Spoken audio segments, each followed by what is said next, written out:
నమస్తే, welcome to our channel. నేను మిషాల్ని. YCP హయాంలో జరిగిన లిక్కర్ స్కామ్ సంబంధించి కీలక పరిణామం అయితే చోటు చేసుకుంటుంది. ఎవరైతే నిందితులు ఉన్నారో ప్రధాన నిందితులు ఇప్పుడు సత్యప్రసాద్, వాసుదేవరెడ్డి వీళ్ళిద్దరు కూడా ఏసీపీ కోర్టుకైతే పిటిషన్ వేశారు, అప్రూవర్గా మారతాము అని. అయితే ఇక ఆ పరిణామాలు ఏ విధంగా ఉండబోతున్నాయి, ఇలాంటి అంశాలను చర్చించే ముందు స్టూడియోలో ఉన్నారు పొలిటికల్ అనలిస్ట్ శ్రీలీల గారు ఉన్నారు. వారిని విషయాలను తెలుసుకునే ప్రయత్నం చేద్దాం. నమస్కారం మేడం. నమస్తే అమ్మా. మేడం, లిక్కర్ స్కామ్ కు సంబంధించి ఇది ఎప్పటి నుంచో నడుస్తుంది. అయితే సిట్ ఇప్పుడు దూకుడు పెంచింది. అయితే ఇందులో ప్రధాన నిందితులు ఎవరైతే ఉన్నారో వాళ్ళు ఇప్పుడు ఏసీబీ కోర్టుకి అయితే పిటిషన్ వేశారు, అప్రూవర్గా మారుతున్నాము అని. అయితే ఇక నిజాలు చెప్పే అవకాశం కూడా వస్తుంది ఇప్పుడు అప్రూవర్గా మారితే. ఇంకా ఏం జరగబోతుందంటే ఏం చెప్తారు మేడం? ఇక్కడ సత్యప్రసాద్, వాసుదేవరెడ్డి వీళ్ళిద్దరు కూడా గతంలో ఎన్నోసార్లు చెప్పుకున్నాం వీళ్ళ గురించి. వీళ్ళు అప్పుడే అప్రూవర్గా మారతామని చెప్పేసి పిటిషన్ ఏదైతే దాఖలు చేశారో దాని తర్వాత ఇంకొకటి ఏంటంటే ఇక్కడ చెవిరెడ్డి భాస్కర్ రెడ్డి కూడా బెయిల్ పొడిగించడం, అతనికి సంబంధించిన ఆస్తుల్ని జప్తు చేస్తామనేది.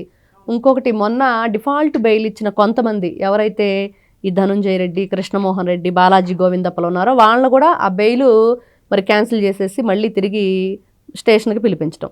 ఇవన్నీ కూడా ఒకదాని తర్వాత ఒకటి దానిలో ఎలాంటి మార్పులు వచ్చినాయి, మరి అప్రూవర్గా మారితే వీళ్ళు ఎవరి విషయాలు బయట పెట్టబోతున్నారు. మరి గతంలో చూసాం రాజకేశ్వర రెడ్డి ఏమనగా ఉంటే మరి తను చెప్పింది ఏంటంటే మరి ఎవరైతే అసలు మెయిన్ మాకు ఉన్నారో లీడరో ఆయన గురించి చెప్పామంటే మా బిగ్ బాస్ గురించి మాకు ఇంకా ఆ రోజుతో నాకు అదే చివరి రోజు అని.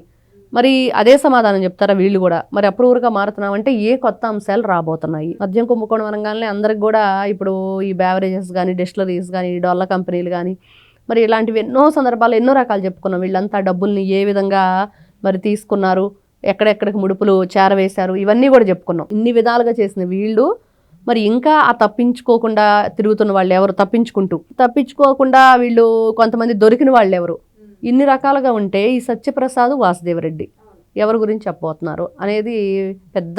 ఇప్పటి వరకు మేడం ఎవరైతే నిందితులు ఉన్నారో సిట్టు విచారణ జరుగుతున్నా సరే ఎవరు నాకు తెలియదు, గుర్తులేదు, మర్చిపోయామని చెప్పేటోళ్ళే ఉన్నారు. కానీ ఇప్పుడు వీళ్ళు ఇంత సడన్ గా అప్రూవర్గా మారటం కారణాలు ఏంటి మేడం? ఇక్కడ ఒకటే, వాళ్ళకి అర్థమైపోయింది ఏం చేశారనేది తెలుసు, ఏ విధంగా ప్రభుత్వానికి లొంగిపోతే పరిణామాలు ఎలా ఉంటాయి అనేది తెలుసు.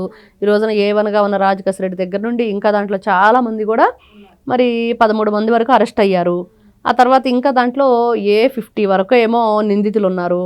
మరి ఇవన్నీ కూడా చూసిన తర్వాత ఇంకా చేసేది ఏమి లేక ఖచ్చితంగా దీంట్లో మమ్మల్ని ఎదురుగి ఎంక్వైరీ చేస్తారు, మేము దొరికిపోతాము, దొరికిపోయిన తర్వాత ఏంటి అంటే ఒప్పుకుంటే గొడవ ఉండదు అనేది ఒక ఆలోచన అయి ఉండొచ్చు. అందరూ ఒకేలా ఆలోచించరు కదా, ఒక్కొక్కరు ఒక్కోలాగా. వీళ్ళు మేము అన్ని విషయాలు కూడా చెప్పేస్తాము అనే విధంగా కోర్టుకి డైరెక్ట్గా వీళ్ళు ఇచ్చారు కాబట్టి పిటిషను. మరి వీళ్ళని మరి ఎంక్వైరీ చేస్తే వీళ్ళని రేపు తీసుకుంటే ఎంక్వైరీకి ఏం జరిగిద్ది అంటే ఇప్పుడు వీళ్ళు అప్రూవర్గా మారిన తర్వాత నిజాలు చెప్తే ఇంకా కొత్త పేర్లు కూడా వచ్చే అవకాశం ఉందా, లేక ఇంకా బిగ్ బాస్ పేరే చెప్పే అవకాశం ఉందంటారా మేడం? నాకు తెలిసి బిగ్ బాస్ దగ్గరకు అప్పుడే వెళ్ళదు. బిగ్ బాస్ షో చూస్తున్నాం కదా మనం, దానిలో ఎలాగ ఆయన లేకుండా కేవలం ఆయన మాటలు వినిపించడం, లేకపోతే ఆయన గురించి చర్చించుకోవటం, వీళ్ళందరినీ ఆయన అబ్జర్వ్ చేస్తున్నారని ఉండేది. లిక్కర్ స్కామ్ కూడా అలానే ఉంది.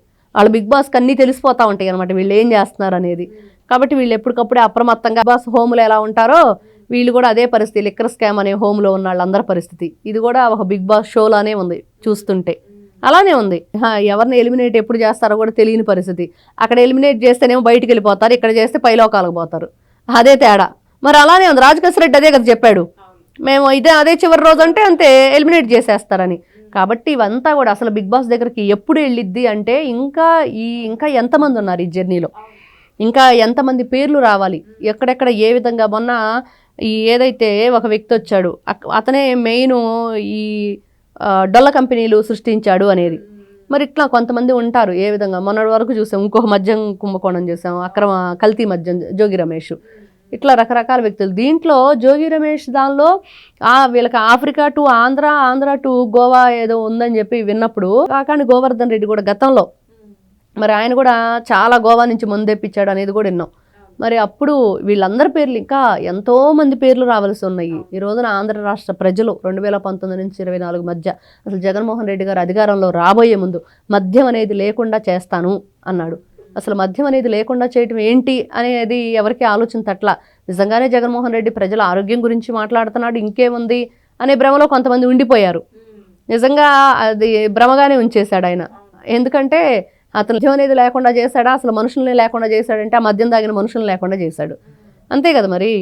మరి ఇన్ని రకాలుగా వీళ్ళు మద్యం కుంభకోణంలో ఇన్వాల్వ్ అయిన వ్యక్తులు మరి లొంగిపోయే వాళ్ళు లొంగిపోతున్నారు. మేడం ఈ రోజున చెవిరెడ్డి భాస్కర్ రెడ్డి ఫ్యామిలీ మొత్తం కూడా ఆస్తులు జప్తు చేయమని కూడా సిబిఐ కోర్టు కోరింది. ఇప్పుడు ఎవరైతే ఉన్నారో నిందితులు ఒక్కొక్కరు ఆస్తులు జప్తు చేయమని చెవిరెడ్డి భాస్కర్ రెడ్డి ఆయన ప్రతిసారి కోర్టు ఒక వార్నింగ్ ఇస్తుంది, మీరు నిందితులుగా ఉన్నారు ఇక్కడ అక్యూజ్డ్గా, మరి ఎక్కడ కూడా బయట నుంచి ఏదైతే మీడియా వాళ్ళతో కానీ వాళ్ళతో మాట్లాడే ప్రయత్నం కానీ అరిచే ప్రయత్నం కానీ ఏదైనా మీ నుంచి వాళ్ళకి ఒక మెసేజ్ కానీ వెళ్ళకూడదు అన్నప్పుడు మళ్ళీ వినకుండా ఆయన కొన్ని పాంప్లెంట్స్ పంచడం అరవటం లాంటివి కూడా మళ్ళీ చేశాడని కోర్టు ప్రాంగణంలో. ఇట్లాంటి పనులు వీళ్ళు ఎందుకు ఇంత ఇదిగా ఉన్నారు, ఎందుకు ఇట్లా ఓవర్ యాక్షన్ చేస్తున్నారు అంటే ఇంకా కూడా మేమేదో తప్పు చేయలేదా అనే భావనలోనే ప్రజలకు చూపించాలనుకోవటం చాలా అవివేకం. ఎందుకంటే ఈ రోజున వీళ్ళందరూ కూడా ఏం చేశారనేది పూర్తి ఆధారాలతో సహా మనకి అన్నీ కూడా ఛార్జ్ షీట్లు దాఖలు చేయబడి ఉన్నాయి. 1-2 ఛార్జ్ షీట్లు, కొన్ని వేల ఛార్జ్ షీట్లు ఈ రోజున ఉన్నాయి. మరి అవన్నీ కూడా దాంట్లో అన్ని విషయాలు పొందుపరిచిన తర్వాత ఇప్పటికి కూడా మేము ఇంకా ఏదో ఒక వంక పెట్టుకొని బెయిల్ తీసుకొని బయటికి వెళ్ళాలనే ప్రయత్నంలోనే అనారోగ్య సమస్యలని, లేకపోతే వెంకటేశ్వర స్వామి గోవిందమాల వేసుకుంటారని ఒకసారి, వెన్నునొప్పి అని ఒకసారి, కిడ్నీలో రాళ్ళని ఒకరు, ఇంకా ఈ విధంగా చెప్పుకుంటూ వెళ్తే వీళ్ళు ఎన్ని రకాలుగా బయటికి వెళ్ళే ప్రయత్నం చేశారు, ఎన్ని విధాలుగా కోర్టు హెచ్చరిస్తున్నా కూడా ఈ విధమైన పిచ్చి పిచ్చి వేషాలు వేస్తున్నారు. మరి నిజంగానే వాసుదేవ్ రెడ్డి ఎవరైతే ఈ వీళ్ళు వెంటనే నిజంగానే మేము మారిపోయాము, నిజంగా అన్ని విషయాలు చెప్పేస్తున్నాం అని అంటున్నారా, మాటలకే పరిమితం అవుతాయా, లేకపోతే నిజంగానే వీళ్ళు అనుకున్నది చేసి చూపిస్తారనేది కూడా వీళ్ళు రేపు ఎంక్వైరీని బట్టి తెలుస్తుంది. ఇందులో వీళ్ళు అప్రూవర్గా మారిన తర్వాత ఈ ముడుపులన్నీ కూడా ఎవరి దగ్గరికి వెళ్ళాయని కూడా ఇప్పుడు చర్చ అయితే జరుగుతుంది. ఖచ్చితంగా వీళ్ళు ఇతర దేశాల్లో ఎక్కడెక్కడ వేరే దేశాలకు తరలించారు, ఎక్కడెక్కడ ఏ కంపెనీలు వాటి ద్వారా తీశారు, ఏ విధంగా ఎన్ని కంపెనీలు సృష్టించారు, ఇవన్నీ కూడా ఒక్కొక్కటిగా బయటకు వస్తాయి. అప్పుడు ఇవన్నీ వచ్చిన తర్వాత అసలు బిగ్ బాస్ దగ్గర కేసు వెళ్ళింది. Thank you. నమస్తే.